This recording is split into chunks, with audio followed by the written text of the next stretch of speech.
नमस्कार, मैं भाषा और न्यूज क्लिक पर आप देख रहे हैं खोज खबर कार्यक्रम।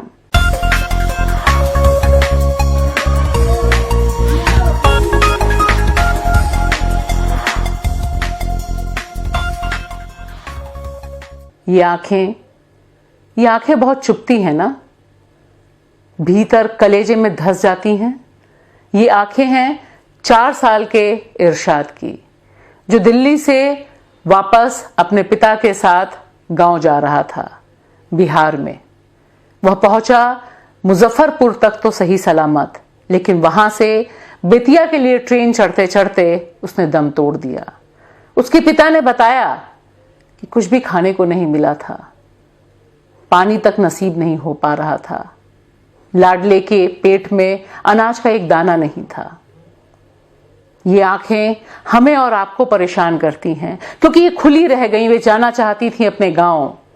काश ये आंखें धंस जाती हमारे हुक्मरानों की आंखों में, उनके जहन में, क्योंकि उन्होंने तो पूरी तरह से भारत के मेहनतकश तबके, मजदूर, आम नागरिक के प्रति आंखें फेर ली हैं। हमारे देश की सरकारों को उनके बारे में कुछ न दिखाई दे रहा है, न कुछ सुनाई दे रहा है, और न ही वे देखना चाहते हैं। आप तक भी खबरें पहुंच रही होंगी, हम तक भी पहुंच रही हैं, और ये खबरें बहुत ही बेचैन करने वाली हैं।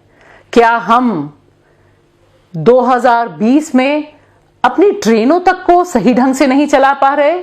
भारत के इतिहास में शायद पहली बार हुआ होगा कि जाना था जापान, पहुंच गए चीन के अंदाज पे श्रमिक ट्रेनें चलाई जा रही हैं। 20 से लेकर 40 तक की ट्रेनों की संख्या है, जो कहीं जाते जाते कहां पहुंच गई। तमिलनाडु से निकली झारखंड जाने के लिए, पहुंच गई उड़ीसा। मुंबई से निकली गोरखपुर जाने के लिए, पहुंच गई कहीं और। क्या सरकारों को ट्रेन चलानी नहीं आ रही? घंटों घंटों ट्रेनें लेट चल रही हैं, और जो खबरें, वीडियोस आ रहे हैं वो दिल दहलाने वाले हैं। मजदूर 40 घंटे, 60 घंटे तक का सफर इन श्रमिक ट्रेनों में कर रहे हैं, जिनके बारे में तमाम सरकारें छाती पीट के दावे कर रही हैं, लेकिन वहां उनके पास खाने के लिए कुछ नहीं, पीने के लिए पानी नहीं, और कहां वे पहुंचेंगे ये ना उनको पता है, ना सरकारों को पता। किसी ने अभी तक इतनी बड़ी गलती की जिम्मेदारी नहीं ली। लोग लिख रहे हैं कि ट्रेनें अपना रास्ता भूल गईं। क्या मोदी सरकार और जो यहां के रेल मंत्री हैं, ये एक शब्द देश की जनता को बताएंगे कि रेलवे का आलम ऐसा कैसे हो गया कि वे रास्ता भूल गईं? क्या ट्रेन तक चलाने का अधिकार, हक और जानकारी इस सरकार के पास नहीं है? इतने बड़े पैमाने पर ये जो आपदाग्रस्त भारत है, इसमें मजदूर संघर्ष कर रहे हैं, ट्रेनें लेट चल रही हैं, ट्रेनों में लोग मारे जा रहे हैं, लेकिन एक भी शब्द मोदी सरकार की तरफ से नहीं आया। किसी ने जिम्मेदारी नहीं ली कि ट्रेनें गलत जगह कैसे पहुंच गईं। क्या ये जो तमाम लोग सफर कर रहे हैं, यह भारतीय नागरिक नहीं है और मोदी सरकार की इनके प्रति कोई जिम्मेदारी नहीं बनती है? क्या किसी के लिए भी कोई जिम्मेदारी इस सरकार में किसी भी मंत्री की नहीं है? एक तरफ ये मजदूर हैं, ये आंखें हैं, उन बच्चों की आंखें जो मारे जा रहे हैं, और वहीं दूसरी तरफ यह सरकार, इस सरकार को चलाने वाली पार्टी उत्सव में है, जश्न मनाने की तैयारी है। मोदी सरकार के दूसरे कार्यकाल का पहला साल पूरा हो रहा है 30 मई को, और देखिए उसके लिए क्या क्या तैयारियां चल रही हैं। कोई भूखा मरता हो, मरे सरकार की बला से। कोई पैदल सड़क पे जा रहा है, जाए अपनी बला से। कोई ट्रकों में ठुस के टैंकरों में जा रहे हो, जाएं उनकी बला से। इस सरकार को इस समय सबसे ज्यादा चिंता है कि 30 मई को कैसे भव्य और दिव्य बनाया जाए, और इसके लिए युद्ध स्तर पे तैयारी है। भारतीय जनता पार्टी के राष्ट्रीय अध्यक्ष बताते हैं कि 27, 28, 29 को युद्ध स्तर पर भाजपा के कार्यकर्ता व्हाट्सएप ग्रुप बनाएंगे, ताकि मोदी सरकार ने एक साल में क्या क्या कारनामे किए, क्या क्या उपलब्धियां हासिल की, कोरोना को किस तरह से लगाम में लिया, यह सब प्रचारित और प्रसारित किया जाए। सिर्फ इतना ही नहीं, वे प्रवासी मजदूरों तक तो नहीं पहुंच पाए जिनकी संख्या 8 करोड़ के करीब वित्त मंत्री निर्मला सीतारमण ने बताई, लेकिन अब मोदी सरकार का प्रचार प्रसार करने के लिए वे 10 करोड़ भारतीय घरों तक पहुंचेंगे। और वहां क्या ले जाएंगे? वहां प्रधानमंत्री नरेंद्र मोदी द्वारा हाथों से लिखा एक पत्र उनके घर तक पहुंचाएंगे। इसके लिए पूरी की पूरी मशीनरी तैयार हो रही है।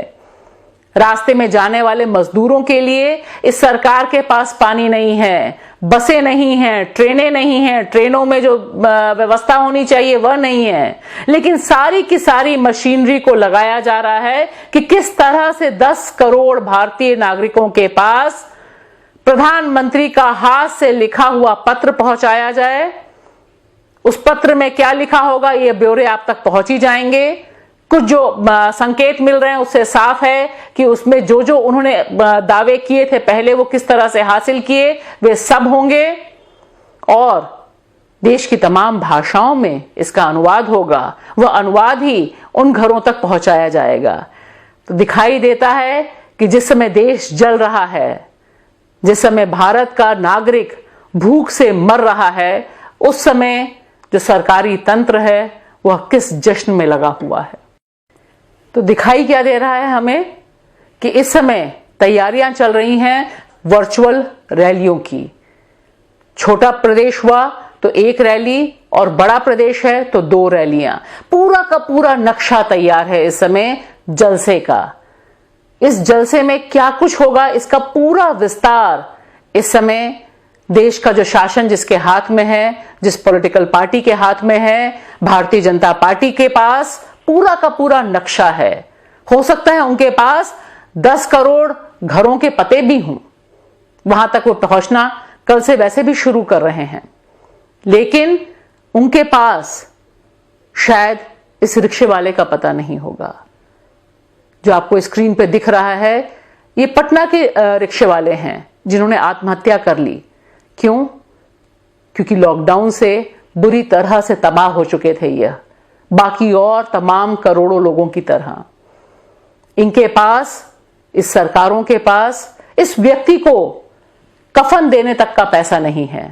आप देखिए ऐसी हृदय विदारक खबरें आ रही हैं देश के अनेक कोनों से, जिसमें से एक यह भी है जो देश के नागरिक हैं, कूड़ा बिनने का काम करते हैं। ये जो कूड़ा बिनने वाले व्यक्ति थे, भारत के नागरिक, ये लॉकडाउन की वजह से बेहद परेशान थे। जो ब्यौरे आए हैं उनसे पता चलता है कि बाकी देश के गरीब जिस तरह से जिंदा रहने के लिए संघर्ष कर रहे हैं, ठीक उसी तरह से ये भी कर रहे थे। और हाल देखिए इस आत्मनिर्भर विकसित भारत की, इन व्यक्ति के पास मरने के बाद इतना भी पैसा नहीं था इनके परिजनों के पास कि वे इन्हें जला सकें। इन्होंने बहुत कोशिश की कि जाकर कहीं से चंदा मांगकर इनके अंतिम संस्कार के लिए कुछ पैसे जुटाए जा पाएं, लेकिन जब वे नाकाम रहे तब उन्होंने उनकी लाश को उनके घर में ही गाड़ दिया। यह है मोदी जी आपका आत्मनिर्भर विकसित भारत, जिसके बारे में आप एक शब्द न पहले बोले थे और एक शब्द तब भी नहीं बोलने वाले जब आपके शासन के 1 साल पूरे होने वाले हैं।